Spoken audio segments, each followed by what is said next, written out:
علیکم رحیم خبرې کوم جی سوالې سره تاسو هیلپ کولی شم جی وعلیکم السلام څه خیرت دی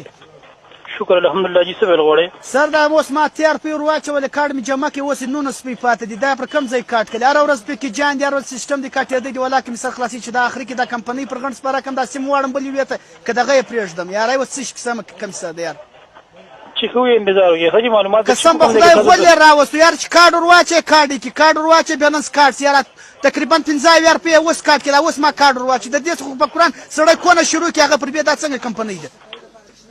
محترم تاسو پریشانه کېږئ موږ تفصیلات چیک کوو که نه جي کوم ځای کې ستاسو بیلنس چارج شوي د هغې تفصیلات په درکو جي که فرض کړه غلط چارج شوي که نه جي تاسو ته پوره پوره 1 روپۍ واپس کوو ښه جي ته یې چیک کړه معلومات چیک کړه دا زما د مور چیک کوئ تاسو انتظار وکړئ ښه جي لږ انتظار وکړئ معلومات چیک شي ښه جي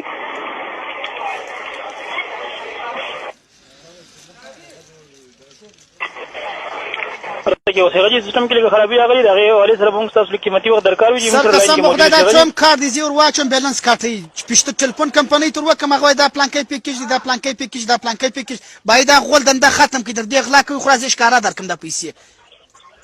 تنخوا مې نستی تنخوا که نه برابرې شي په کمپنۍ کې خو زه به یې دغه یې درکړم چې څوک غواړي هغه به زه دغه تر دې به وړکۍ خو نه د اغلا کاټېدونکو خو د دا اغلا بیا ده یار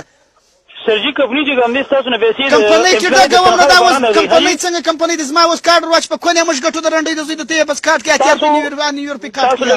تاسو لږ صبر نه کار اخیستی شئ جي صبر نو څنګه کار واخلو دا څوم کارډ دی زه ور لوډم دی پیسې کاټوي سیسټم نه موږ معلومات چیک کوو لږ صبر وکړئ سیسټم نه موږ معلومات چیک کوو سیسټم کې لازم دا ډګوم د سي سره